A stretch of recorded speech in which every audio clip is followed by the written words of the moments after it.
नमस्कार, जनतंत्र टीवी देख रहे हैं आप। मैं हूं आपके साथ कोमल गंगवार। स्वागत है आप सभी का 5 के प्राइम टाइम में। जैसी उम्मीद थी वैसा ही हुआ। जी हां, कांग्रेस के चिंतन शिविर की आज से शुरुआत हो गई है। 3 दिन तक चलने वाले इस चिंतन शिविर को संबोधित करने पहुंची कांग्रेस की कार्यवाहक अध्यक्ष सोनिया गांधी ने सीधे सीधे बीजेपी को निशाने पर लिया है। सोनिया गांधी ने कहा है कि ऐसा माहौल पैदा किया गया है कि लोग लगातार डर और असुरक्षा का भाव महसूस कर रहे हैं और अल्पसंख्यकों को शातिर तरीके से क्रूरता के साथ निशाना बनाया जा रहा है। अब ऐसे में अल्पसंख्यक हमारे समाज का अभिन्न अंग है और हमारे देश के समान नागरिक भी हैं। सोनिया गांधी ने यह भी कहा कि किसानों के खिलाफ जो काले कानून लाए गए, कांग्रेस ने संसद और संसद के बाहर किसानों के हक में जमकर लड़ाई लड़ी है। और सोनिया गांधी ने आरोप लगाते हुए कहा है कि कांग्रेस पार्टी ने देश में जो सार्वजनिक उपक्रम खड़े किए थे उन्हें बेचा जा रहा है। देश में बढ़ती बेरोजगारी को लेकर सोनिया गांधी बरसी हैं। और वहीं सोनिया गांधी ने चिंतन शिविर में यह भी कहा कि वर्तमान में कांग्रेस पार्टी की स्थिति अच्छी नहीं है। असाधारण परिस्थितियों का मुकाबला असाधारण तरीके से ही किया जा सकता है और पार्टी ने नेताओं को बहुत कुछ दिया है। अब वक्त है पार्टी का कर्ज उतारने का। यानी कि साफ है कि देश में आज जिस तरह से हालात बने हुए, ऐसे में सोनिया गांधी की नजर फिर से अपने कोर वोटर्स पर है। साथ ही ये भी स्वीकार करने से गुरेज नहीं कर रहे कि कांग्रेस को भी खुद में बदलाव करने की जरूरत है। By now, it has become abundantly and most painfully clear what Prime Minister Modi and his colleagues really mean by their frequently repeated slogan, maximum governance, minimum government. It means keeping the country in a state of permanent polarization, compelling people to live in a constant state of fear and insecurity. It means viciously targeting, victimizing, and often brutalizing minorities. The wholesale reinvention of history, the constant denigration of our leaders, especially Jawaharlal Nehru, and the systematic moves to distort, deny, and destroy their contributions, their achievements, and their sacrifices. It means glorifying the killers of Mahatma Gandhi and their ideologues.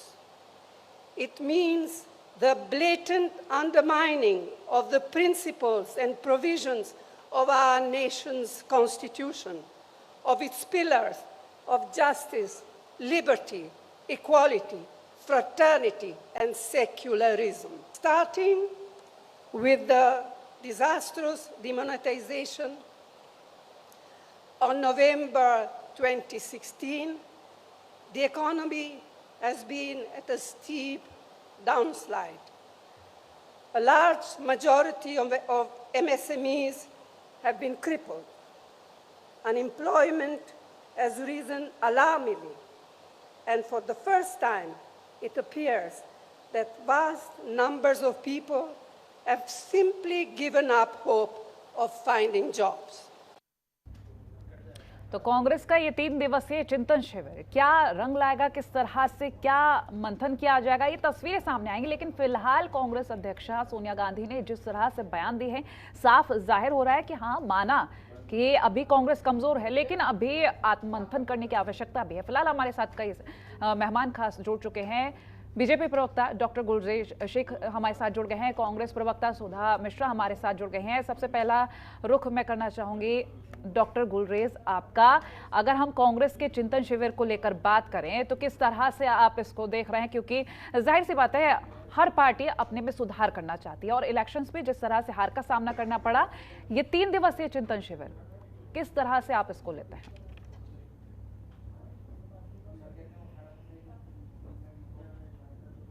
परिस्थिति में चिंता शिविर क्या, बहुत कुछ करने की आवश्यकता है।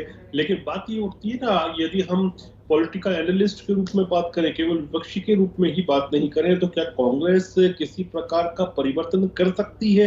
एक नाम बीच में खूब आया था पीके साहब का कि वो पीके आएंगे, और पीके सब कुछ ठीक कर देंगे कांग्रेस पार्टी को। लेकिन उन्होंने भी क्या कहा कि हम भैया हम दूर ही अच्छे हैं, क्योंकि वो भी इनको ठीक नहीं कर सकते। क्योंकि जब बात हो कि एक परिवार को ही सब कुछ देना है, एक परिवार का ही सब कुछ चलना है, उनको ही अधिकार, उनके ही हुकूक चलने हैं, तो ऐसी परिस्थिति में आपके पास डिलीवर करने वाले लोग, कैलिबर वाले लोग, कैपेसिटी वाले लोग कहां से मिलेंगे। और मैंने यही कहा था पहले भी जब टीवी चर्चाओं में बैठा था कि पीके नहीं काम कर पाएंगे कांग्रेस पार्टी के साथ, क्योंकि पीके का आना, और यदि वो सोचते हैं कि जो आधारभूत परिवर्तन करना है कांग्रेस पार्टी में, तो ऐसी स्थिति परिस्थिति में फिर राहुल गांधी का बंगला और 10 जनपद जो है वो पूरी तरह से खाली हो जाएंगे। क्योंकि वहां जो कोठरी घेरे हुए हैं इन दोनों माँ बेटे को, वो कोई अपने पराक्रम के ऊपर नहीं है, वो परिक्रमा के ऊपर है। तो पराक्रम वाले लोगों को तो कांग्रेस दूर रखती है अपने आप से। और मेरे से मत पूछिए आप ये बात, जिस जयपुर की धरती पर, जिस राजस्थान की धरती पर कि चिंतन शिविर हो रहा है, वही मालूम कीजिए ना। व्यथा देखिए आप सचिन पायलट की, ये वही सचिन पायलट है जो 5 साल तक गली गली घूमा था कांग्रेस के लिए वोट मांगने के लिए। और जब सत्ता की बात आई तो एक लॉयलिस्ट है गांधी परिवार के, जो जादूगर हुआ करते थे, बच्चों को जादू दिखाते थे, प्रियंका रॉबर्ट वाड्रा को, राहुल गांधी को, उनके हाथ में सत्ता की चाबी दे दी गई। तो कांग्रेस में यही होता है कि आपको एक परिवार के हिसाब से चलना है, उनकी आदतों के हिसाब से, उनके हितों को देखते हुए चलना है। तो फिर आप चिंतन 50 कर ले, लेकिन चिंतन से निकलेगा क्या? मंथन भी तो होना चाहिए साथ में। चलिए मैं लौटूंगी आपके पास, सुधा जी आपके पास आना चाहूंगी। कांग्रेस का ये चिंतन शिविर है और सोनिया गांधी जी ने जिस तरह से बयान दिए हैं, ऐसा लग रहा है कि खुद पर से ध्यान हटा करके ज्यादा ध्यान बीजेपी पर दिया जा रहा है। फिलहाल तो मैं पहले 3 दिनों के चिंतन शिविर को लेकर आपसे आपकी राय और आप क्या कहना चाहेंगी इसको लेकर जानूंगी। उसके बाद आपसे ये भी जानूंगी कि अपने से ज्यादा सामने वाले पर फोकस क्यों। कोमल जी, ये तो हमारा परसेप्शन होता है कि हम किसी चीज को किस तरह देख रहे हैं। चिंतन शिविर हमारा हो रहा है, लेकिन चिंता हमारे सामने वाले भाई साहब बोल रहे हैं कि इनको चिंतन मंथन की बात है, तो चिंता इन लोगों को हो रही है, हमें उससे कोई फर्क नहीं पड़ता। चिंतन शिविर का अर्थ होता है जब हमने स्वीकारता इस बात की कर ली है कि हम सरकार में नहीं है, और चिंतन इस बात का है कि कैसे आत्मविश्वास और नई ऊर्जा और प्रतिबद्धता के साथ हम पुनः वापस आए। तो इसमें ऐसी कोई बात नहीं है कि हम यहाँ पे बात की गई थी देश की जो सच में हकीकत जो इसमें स्थितियां हैं, उन्होंने भाजपा पे कोई बात नहीं की, उन्होंने देश की उन हालात पे बात की जो सच्चाई के साथ लोग कह नहीं पा रहे हैं। तो इसमें चिंता देश की थी, हमने भाजपा पे निशाना साधने का कोई बहाना नहीं जुड़ा। हम वो चाह रहे थे कि कैसे जो स्वीकार्यता घटी है, कहीं ना कहीं कुछ तो वजह होगी, वो क्यों, कैसे, क्या विज्ञापन में दूरी होने का वजह है या फिर ऐसे कोई कारण है जो पार्टी को जनादेश से दूर रख रहे हैं। जाहिर सी बात है जब चिंतन इस बात पे है तो चिंतन में मंथन अपने आप हो जाता है, उसके लिए राय लोगों की राय शुमारी जो भी हो उससे कोई फर्क नहीं पड़ता है। ये चिंतन शिविर है, चिंता दूसरों को हो रही है। इसमें कभी कभी हास्यास्पद लगता है कि जब कोई पार्टी अपने लिए कुछ कर रही होती है तो उसमें उसको सकारात्मक पहलू दिखते हैं, लेकिन कब सामने वाला कोई कर रहा हो तो उसमें कहते हैं पीके जी आ रहे थे, अरे पीके जी आपके साथ भी थे, पीके जी बहुत लोगों के साथ थे, तब उन्होंने सब कुछ कर लिया। लेकिन चूंकि पीके जी से हमारी सहमति क्यों नहीं बनी, ये अंदरूनी मामलात है, उसमें हम जो 2 लोग होते हैं उनको सच्चाई मालूम होती है, तीसरा सिर्फ उसमें परसेप्शन रख सकता है। हमने क्यों उनको नहीं लिया या वो क्यों नहीं रह पाए, ये अलग मसला है। लेकिन जो आज चिंतन शिविर 3 दिन का रखा गया है, उसका कोमल जी सिर्फ और सिर्फ क्या वजह है, कौन से वो कारण है जिसके कारण से अपने देश को इतने बेहतरीन स्थिति में लाने वाली कांग्रेस सरकार पीछे क्यों हुई, इस पे चिंतन किया रहा है कि कौन से वो नई चीजें हैं, कौन से वो बदलाव, कौन से उन परिवर्तनों की जरूरत है जिसके द्वारा पार्टी पुनः अपनी उसी स्थिति में। कि ये जो बातें हैं, आपने बीजेपी को लेकर जो बातें कांग्रेस की तरफ से रखी गई, वो बातें जनता के सामने रखी जानी चाहिए। यानी कि वो बातें अगर जनता के सामने रखी जानी चाहिए तो मेरे ख्याल से ये बातें जो बोली गई हैं छोटी नहीं है। जैसे कि अगर हम माहौल को लेकर बात करें तो ऐसा माहौल बनाया गया है कि लोग असुरक्षित खुद को महसूस कर रहे हैं। अगर ऐसा होता तो जनता खुद भी काफी ज्यादा समझदार है, वो भी जानती है कि आखिर ऐसा क्यों है। कोमल जी, आपने जो वैश्विक स्तर पे जो मीडिया की स्वतंत्रता की बात थी, उसमें हमारा ग्राफ कितने नीचे आया है। जितनी ग्राफिंग की बात कर लो, हम कहीं ना कहीं लुढ़के हुए हैं। हम कहीं ना कहीं भले उस बात को न कह रहे हो, लेकिन वैश्विक स्तर पे वो बातें अपने आप अनायास आती हैं। इसका मतलब कहीं ना कहीं स्थिति जो है वो छुपाई और कुछ न कुछ ऐसा किया जा रहा है जिसका जनता को जानना बहुत जरूरी है। मीडिया की स्वतंत्रता के पायदान पे कितने लुढ़क के हम नीचे आ गए हैं ये भी आप जानती हैं। इसका अर्थ है कि जो सत्य है कहीं ना कहीं विवश किया जा रहा है लोगों को कि वो सत्य ना आए। जिस स्थिति की मैं बात कर रही हूँ आप जानती हैं कि महंगाई, बेरोजगारी और जिस तरह से गरीब में जीने वाला व्यक्ति कम से कमतर होता जा रहा है, एक खास वर्ग ज्यादा से ज्यादा विश्व में अमीरों की श्रेणी में बढ़ता जा रहा है। जो स्थितियां तैयार की गई थी देश के आगे बढ़ने के लिए, विकास के पथ पे लाभ में होने के बाद भी उन कंपनियों को बेचा जा रहा है, ये स्थितियां कहीं ना कहीं देश को वापस पीछे ले जाने वाले कारण बन सकती हैं। उन स्थितियों को अगर हम कह रहे हैं, उस पर चिंतन कर रहे हैं, तो ये देश की बात है, देश के विकास की बात है, उस जनता की बात है जहां पे लोग कहते हैं कि आखिर के पायदान तक, आखिर का पायदान क्यों, उस आखिरी पायदान को हम ऊपर लाने की कोशिश क्यों नहीं कर रहे हैं। आपको दिखाना है कि सबका साथ सबका विकास, लेकिन जब चुनाव आते हैं तो आप उसको वर्ग भेद में, उसको धर्म में आप बांट देते हैं। आप 80-20 की बात करते हैं, आप डरा के धमका के किसी भी तरह से सरकारी कर्मचारियों को पता है कि अगर हम कुछ विरोध में बोल भी दें तो हमें हमारे जो हमारे अर्थ की अवलंबन है वो खत्म हो जाएगा। चलिए, तो जिस तरह से भारत में जो स्थितियां पैदा हुई हैं उस पे चिंतन की बहुत जरूरत है। बिल्कुल, और स्वतंत्रता के नाम पे चिंतन की जरूरत है और आत्ममंथन की भी यहाँ कहीं ना कहीं आवश्यकता है। मैं आपके पास लौटूंगी। डॉक्टर गुलरेज, आपने सुधा जी को सुना, लगातार यही कहना कि जो माहौल बनाया गया है उससे लोग असुरक्षित महसूस कर रहे हैं, माहौल बनाया गया है या फिर बन गया है, ये कुछ कहा नहीं जा सकता। फिलहाल कांग्रेस की तरफ से ये जो तमाम टिप्पणियां की जा रही हैं इसको लेकर क्या कहेंगे? और अभी हमारी प्रवक्ता ने भी कई सारी बातें रखी हैं और उन्होंने ये भी कहा है कि हम अपना भी चिंतन कर रहे हैं, लेकिन जनता को बताना चाहते हैं कि आखिर क्या है। देखिए, आपकी प्रवक्ता महोदया ने भी काफी सारी बातें रखी है। वो बता रही है कि डर का माहौल है, लेकिन डर के माहौल में उन्होंने जो कुछ भी बोला था वो भी बोला, तो इसका मतलब डर का माहौल नहीं है। सोनिया गांधी खुद बेल पर चल रही हैं, लेकिन बेल पे खुली होने के बावजूद भी वो बिल्कुल जो कुछ बोलना है वो बोल रही हैं। तो काहे का डर का माहौल है? अगर माइनॉरिटी की बात करती है तो वो खुद माइनॉरिटी से आती है, माइनॉरिटी कम्युनिटी से आती हैं, फिर भी सब कुछ बोल रही हैं। तो काहे का डर का माहौल है? तो जहां तक ये कह रहे हैं कि चिंता हमको हो रही है, तो मैंने अपनी बात आरंभ ही इस बात से की थी कि एक निष्पक्ष भाव से यदि विश्लेषक के रूप में बात करें तो ये चीजें सामने आती हैं। तो एक विश्लेषक की और जिसको कह सकते हो आप कि साक्षी के भाव में यदि मैं देखूंगा चीज को, तो साक्षी भाव तो मुझे यही कहता है कि कांग्रेस को चिंतन की आवश्यकता है, लेकिन मंथन की भी आवश्यकता है। लेकिन मंथन में कुछ निकलेगा क्या? क्योंकि मंथन तो करने वाले भी वही है जिनको एग्जीक्यूट करना है, जिनके हिसाब से होना है। तो क्या निकलना है आप ये बताइए ना। यदि आप ही बताइए कि ए.के. एंटनी रिपोर्ट्स, कितनी सारी ए.के. एंटनी कमेटीज बैठी, उनकी जो रिपोर्ट्स आई उसमें कुछ हुआ क्या? G23 ने इतने सारे पत्र लिखे। मैं अभी विपक्षी के रूप में बात नहीं कर रहा हूँ, मैं एक विश्लेषक के रूप में ही बात करूंगा, क्योंकि ये इनके घर का अंदरूनी मामला है। जब अंदरूनी मामला है तो फिर मैं एक विपक्षी के रूप में क्यों बात करूं? मैं इसलिए बड़े खुल के बात कर रहा हूँ आपसे कि आप ये देखिए G23 ने जितनी चीजें लिखी, क्या उनके लिखने के बाद कहीं जो भी रहेंगी है? क्या कांग्रेस 2 साल, 2.25 साल के बाद अपना राष्ट्रीय अध्यक्ष, फुल टाइमर राष्ट्रीय अध्यक्ष भी चयन कर पाई है?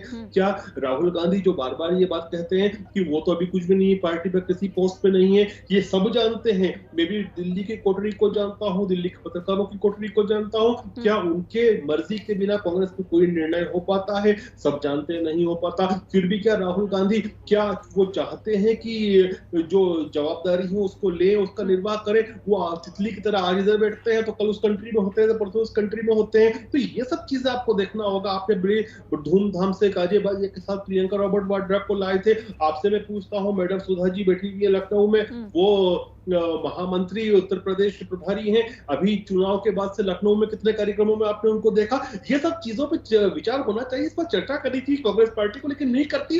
वो बात भी हम विपक्षी के तौर पे बोलते हैं कि भैया देश में एक सक्षम विपक्ष की भी जरूरत होती है, तो आप ये करो। मैं जवाब लेती हूँ सुधा जी से, लेकिन उससे पहला मेरा सवाल ये रहेगा सुधा जी, सिर्फ 5 राज्यों में देश में कांग्रेस की सरकार और 2 राज्य ऐसे जहां अपने बूते पर सरकार बनाई गई है। ऐसे में अगर हम आने वाले वक्त को लेकर बात करें, क्योंकि करारी हार के बाद और अभी जो 5 राज्यों में चुनाव हुए उसके बाद कुछ भी हाथ न लगना, ये एक बहुत बड़ी बात हो जाती है। कहाँ आप कमी देखती हैं? जी कोमल जी, जो ये आपने प्रश्न किया है उसके पहले मैं गुलरेज भाई जो बात कर रहे थे चिंतन और मंथन की, तो जब मंथन शब्द आपने प्रयोग कर ही दिया तो आप जानते हैं कि मंथन का अर्थ ही है कि कुछ ना कुछ मत के निकलेगा। अब वो विष है या अमृत है और उसे हमें कैसे उसको अप्लाई करना है, ये परिवार के लोग, उस संगठन के लोग बखूबी जानते हैं और उसको करने की कोशिश करेंगे। जब हम ये मान रहे हैं कि स्वीकार्यता नहीं है, उस स्वीकार्यता क्यों नहीं है, इसके कारणों पे अगर हम उस पर चिंतन कर रहे हैं और मंथन भी होने के लिए हम वहां पे मौजूद हैं और सभी लोग वहां पे गए हैं, तो जाहिर सी बात है मंथन विष और अमृत दोनों निकालेगा। तो विष को कैसे दूर करना है और अमृत को कैसे लाना है, ये पार्टी और संगठन के लोग, भाई बोल रहे थे कि एक परिवार, आप जानते हैं कोई भी पार्टी, चाहे कोई भी पार्टी हो, क्या संगठन में जो एक मुख्य होता है उसकी बातों को लोग नहीं मानते हैं या उसके बताए गए दिशा निर्देशों को नहीं मानते हैं? कोमल जी, आप एक जगह, जिस जगह पे आप हैं, आपका एक चैनल है, एक संगठन है, एक सर्विस का तरीका होगा, उसका जो हेड होता है उसी की बातों को आप सप्रेस करते हैं, आगे बढ़ाते हैं। तो ये तो कार्य करने की पद्धति है। इस पे प्रश्न चिन्ह कैसे उठ सकता है कि आप सीधे बोल दो कि आपके यहाँ कोई संगठन, कोई धार्मिक संगठन, कोई भी संगठन आपको संचालित कर रहा है तो वो ठीक है, लेकिन राष्ट्रीय रूप में जिस पार्टी ने, जिन लोगों ने अपना सर्वस्व दान करके इस देश के विकास के, इस देश के हित और इस देश की स्वतंत्रता के लिए अपना सब कुछ दे दिया, उस पे आप इस तरह की प्रश्न चिन्ह लगा कैसे सकते हैं? मैं पहले भाई बोलूं फिर आप बोलिएगा। हर संगठन में कार्य करने की पद्धति होती है। जिस कांग्रेस के परिवार की आप बात करते हैं, उस परिवार ने अपने उनको खोया हुआ है, उनके वो उनसे दूर हैं जो एक परिवार की धुरी होते हैं। उसके बाद भी इस तरह के प्रश्न, जिस समय राजीव गांधी की हत्या हुई होगी, जिस समय इंदिरा गांधी जी की हत्या हुई होगी, उस समय परिवार के, भले ही पार्टी कुछ भी करे, परिवार का मुखिया गया था। आप लोग सब कुछ दरकिनार करके सीधे एक परिवार पे इस तरह प्रश्न खड़ा कर देते हैं, जबकि वो संगठन का एक हिस्सा है, संगठन को चलाने का एक तरीका है। दूसरी बात, जब आपने कहा कि अन्य राज्यों में, आप जानते हैं कि भाजपा की स्थिति पहले क्या थी और अब क्या है। इसका मतलब अगर कोई हाशिए पे गया है तो उसके आगे आने के पूरे चांसेस हैं। वही बात हो रही कि क्या वह वजह है जिसके कारण हम देश में जिस तरह सरकारें बना रहे थे, हम पीछे आए हैं, और जो पार्टी हाशिए पे थी वो आज राष्ट्रीय स्तर पे इतने राज्यों में राज्य कर रही है। तो उसकी क्या वजह है, क्या ऐसी खामियां हैं और कौन कौन सी वो वजह हैं जिन पे हमें कार्य करना है? भाई ने कहा कि मैं साक्षी के रूप में बात कर रहा हूँ, विपक्षी के रूप में बात नहीं कर रहा हूँ। काश ये बात हमारी सरकार में उपस्थित सभी लोग कह पाते, क्योंकि सीधे यहाँ पे शुरुआत होती है विपक्ष का सीधे या सरकार का सीधे व्यक्तिगत रूप पे सब पे प्रश्न खड़ा कर देना और लोगों के बीच में ऐसा मंजर बना देना कि लोग मानने लगे व्हाट्सएप यूनिवर्सिटी के तहत कि यही सच्चाई है। काश आपके साक्षी होने की जो आपने बात की, काश ये सच्चाई के रूप में लोग स्वीकार करते। मुझे अच्छा लगा कि आपने बात कही कि मैं विपक्षी होने की बात नहीं करूंगा, लेकिन ये काश लोग कर पाते। ऐसा होता नहीं है, क्योंकि सीधे किसी के व्यक्तिगत आक्षेप करने के बाद उसका बाकी कार्य अपने आप खत्म हो जाता है। जिस तरह नेहरू जी के ही दिखाए गए दिशा निर्देशों में मोदी जी काम करते हैं, प्रधान सेवक शब्द को कैसे यूज करना है वो करते हैं, हर उस चीज को लाते हैं, लेकिन दिखाते ऐसे हैं जैसे उन्होंने शुरुआत की है। आप जानती हैं कि कभी जब भी हम किसी भी स्थिति में कोई कार्य शुरू करते हैं, लेकर हम बात कर लेते हैं, क्योंकि बिल्कुल मेरा सवाल अभी तक उसका जवाब नहीं मिला आपसे। कोमल जी, बात मैं नहीं कर रही हूँ, ये लोग उन चीजों को लाके ठीक है। मेरे ख्याल से आपने डॉक्टर गुलरेज जी का जवाब दे दिया, मेरे सवाल का जवाब दीजिए। जी, आपका सवाल था कि क्यों, जो चिंतन हो रहा है कि आखिर जो पार्टी शुरुआत करती है 20-30 साल पहले, वो इस तरह से आगे बढ़ जाती है और हम क्या वैसा नहीं कर पाते हैं? क्या क्या खामियां रह गई, क्या संगठन में या हमारी कार्य पद्धति में, या ऐसा कोई चीज रह गया है जिसकी वजह से हम पे पिछड़ना पड़ रहा है, जनादेश नहीं मिल रहा है, वो वोट में कन्वर्ट नहीं हो रहा है? क्योंकि आप जानती हैं जितना मोदी जी के जब कोई रैली होती है, जितनी भीड़ होती है, वैसी ही भीड़ हर जगह दिखाई पड़ती है, लेकिन वो क्या वजह है कि वोट में कन्वर्जन नहीं हो रहा है? जाहिर सी बात है ये बात जानने की है। और जहां तक बात है कोमल जी, आपने जो प्रश्न किया, वोट देने वालों की तादाद भी कम हुई है। 30% या 35% या 35% पाके लोग सरकार बना ले रहे हैं। तो हमें ये भी देखना है कि जब सरकार, जनादेश कितने लोगों के थ्रू आ रहा है, हमें इन चीजों पे चर्चा करके पूर्णतः देश में क्या क्या हालात हैं, क्या क्या वजहें हैं और हमारे पिछड़ने के क्या कारण हैं, उस पे ही चिंतन हो रहा है। और हम बखूबी पुनः नए आत्मविश्वास, नई ऊर्जा और प्रतिबद्धता के साथ कांग्रेस पुनः आएगी और सिर्फ जय कांग्रेस नहीं, निर्भय कांग्रेस होगी और इस देश को निर्भयता की तरफ ले जाएगी। संभव लग रहा है, क्योंकि जिस तरह से बिल्कुल, अगर हम इस साल के अगर इलेक्शन को भाजपा लेकर की बात सरकार करें, बन सकती है, 2 सीटों पे सिमटी हुई सरकार इस तरह बढ़ सकती है, तो कोमल जी आप पूर्णतः विश्वास कर सकती है कि ये हो सकता है। इस तरह की क्योंकि रणनीति जब देख तक सकते हैं, क्योंकि जब अगर हम बात कर रहे हमारे हैं, पास कोमल जी देखिए, हाँ। कोमल जी खोने के लिए कुछ नहीं है। हाँ। जब खोने के लिए कुछ नहीं होता है तो आदमी उतनी ही ऊर्जा से आगे बढ़ता है, क्योंकि खोने के लिए कुछ नहीं है ना, तो सिर्फ पाना ही पाना है। तो यही होगा के और नेताओं हम को लेकर इसके अगर हम लिए बात करें, उनके यथासंभव। पत्रों को लेकर हम बात करें, क्योंकि कई बार ऐसे पत्र लिखे गए जिनमें विरोध का आभास हुआ जी, और कई सारे नेता ऐसे भी दिखे जिन्होंने खुद एक्सेप्ट किया कि हाँ पार्टी कमजोर हो चुकी है, और ऐसे में जाहिर सी बात है, ये तो सोनिया गांधी जी ने भी एक्सेप्ट कर ही लिया है कि हाँ कहीं ना कहीं कमी तो है, लेकिन अब मजबूती की अगर बात की जाए, क्या ऐसा देखा जा सकता है, क्योंकि बीजेपी ने बहुत सारे बदलाव किए हैं अपनी पार्टी में, अगर हम बदलाव को लेकर बात करें तो क्या कांग्रेस में ऐसा बदलाव देखा जा सकता है कि युवा नेताओं को मौका दिया जाए, ज्यादा से ज्यादा महिलाओं और युवाओं को मौका दिया जाए, ताकि, क्योंकि देखिए आज के वक्त में यूथ के हाथ में सब कुछ है, तो जाहिर सी बात है कुछ ऐसा करना होगा जैसे यूथ आपकी तरफ बढ़े, जैसे बीजेपी ने किया है, बहुत सारे बदलाव किए, तो क्या इस तरह की रणनीति देखी जा सकती है? बिल्कुल कोमल जी, और मैं आपको एक बात बहुत सहजता और सरलता से बताना चाहती हूँ कि जो प्रबुद्ध लोग हैं, जो पढ़े लिखे लोग हैं, जो सामान्य लोग हैं, सबकी उम्मीद तो 100% है कि कुछ तो ऐसा करना चाहिए, क्योंकि जब उत्तर प्रदेश का चुनाव हो रहा था, भले ही चुनाव में सीटें नहीं मिली हों, लेकिन आप जानती हैं कि जो महिलाओं की स्थिति की बात की गई थी कि उन्हें इतने प्रतिशत सीट दी जाएगी, हमने बाकी पार्टियों को विवश किया कि महिलाओं की भागीदारी सुनिश्चित करानी बहुत जरूरी है। तो जो चिंगारी है वो आग बनेगी, और 100% 100% मेरा विश्वास है कि जो युवा और जो नए लोग हैं, जो पार्टी के साथ जुड़ के पूर्णतः ये होता है कि रणनीति के तहत कि हमें क्या क्या खामियों को दूर करना है और कैसे देश हित में कार्य करना है, और हमें पूरा उम्मीद है कि हमारे जो संगठन के टॉप पे हैं वो हम लोगों की उस बात को जिस तरह हम रखते हैं, बात करते हैं। भाई ने कहा था कि प्रियंका जी आती हैं, नहीं आती हैं, संगठन में जब कार्य हो और ना आए, कभी कभी कुछ लोगों का आना जाना हर जगह डिफाइन नहीं किया जाता है, तो कार्यालय में हम हैं, हम जानते हैं उस बात को। चलिए तो फाइनल खड़ा कर देना सब। ठीक है, गुलरेज जी आपका फाइनल कमेंट। कि बैठक पे क्या होता है क्या नहीं होता है, ये मेरा लुकआउट है भी नहीं, हमारा लेना देना भी नहीं है कि घर का व्यक्तित्व मामला है वो, लेकिन कुछ चीजें अभी जो बहन ने बोली उससे सामने सामने साफ साफ जाहिर होती है, जो सोनिया गांधी की बातों से भी झलकती है। जब मैं मध्य प्रदेश प्रांत से आता हूँ और मध्य प्रदेश में 2 ही पार्टियां हैं, या तो कांग्रेस है या बीजेपी है, कोई थर्ड कोई दल नहीं है जैसे उत्तर प्रदेश वगैरह या दिल्ली में होता है। हमारी जब बैठक होती है और अमूमन तौर पर हर 2 महीने में जो प्रदेश की कोर कमेटी की और दूसरी बैठकें होती हैं, उसमें कभी भी हार्डली 5% बात भी नहीं होती कांग्रेस के विषय में। हम अपनी बैठकों में संवाद करते हैं, चर्चा करते हैं कि हम अपने बूथ को, अपने मंडल को, अपने स्ट्रक्चर को कैसे मजबूती करें, हम क्या क्या कार्यक्रम बनाएंगे अगले महीने, अगले 2 महीने में हमको क्या कार्यक्रम करना है, किस प्रकार से हमारे बूथ को, स्ट्रक्चर को, पन्ना प्रमुख को हमको और सक्षम बनाना है, वो जहां जहां नियुक्तियां नहीं हुई है किस प्रकार से नियुक्तियां करनी है। लेकिन कांग्रेस की आप बात देखिए कि 80% बात, 90% बातें यदि आ रही हैं तो वो भाजपा के विषय में आ रही है, तो कांग्रेस पार्टी खुद को कैसे रिजेन्युएट कर सकती है? इस प्रकार से रिजेन्युएशन हो ही नहीं सकता किसी दल का, जो दल अपने आप से इतना मरा हुआ हो कि वो दूसरे के ऊपर देख रहा हो, खुद को नहीं सुधार सकता। ठीक है, सुधा जी आपका फाइनल कमेंट।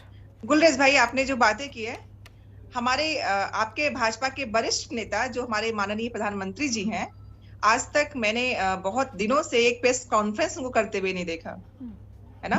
उसके बाद जी बिल्कुल मैं आ रही हूँ, मैं बात आ रही हूँ, आप लोग जिन बातों को करने की जरूरत है वो तो आप नहीं करते हैं, जो संविधान के तहत होना चाहिए आप उसकी बात को नहीं करोगे। लेकिन आज हम कर रहे हैं क्योंकि देश बनाने का है कांग्रेस खत्म करने के लिए, क्या हम उसकी बात न करें कि अपने बातों को एक एक करके बोल लीजिए ना, फाइनल कमेंट सुधा जी को देना है, गुलरेज जी बोलने दीजिए उन्हें जी।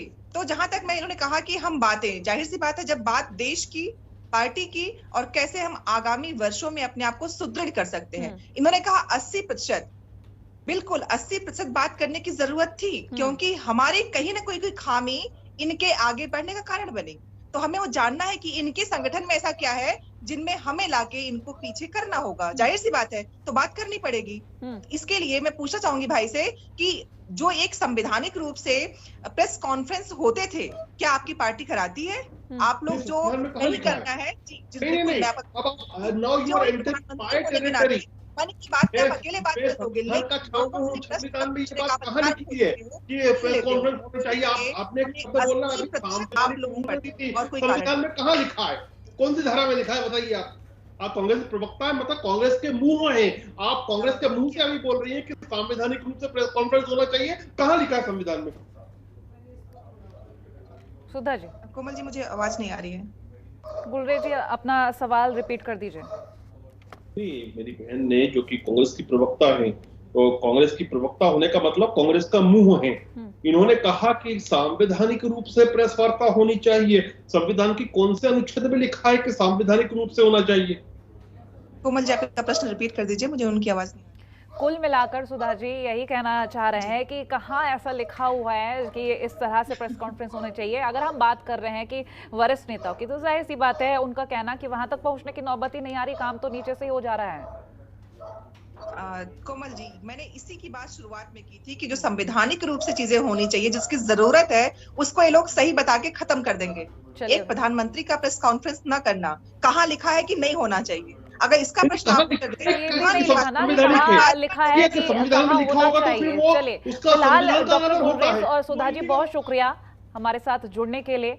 तो लगातार कई सारे सवाल तो खड़े हो रहे हैं, और अगर बात करें हम कांग्रेस के चिंतन शिविर को लेकर, तो कई सारी चीजें कही जा रही है। 3 दिवसीय चिंतन शिविर, क्या रिजल्ट्स रहेंगे? क्योंकि जहां एक और कांग्रेस की तरफ से कहा जा रहा है कि हम आत्ममंथन और चिंतन करेंगे, वहीं दूसरी तरफ ये देखा जा रहा है कि बीजेपी के बारे में ज्यादा सोचा जा रहा है। अब देखने वाली बात यह होगी कि कांग्रेस में सुधार आएगा या बीजेपी की खामियां सामने आएंगी। फिलहाल इसी के साथ हमारी इस खास चर्चा में इतना ही। देखते रहिए जनतंत्र टीवी। नमस्कार।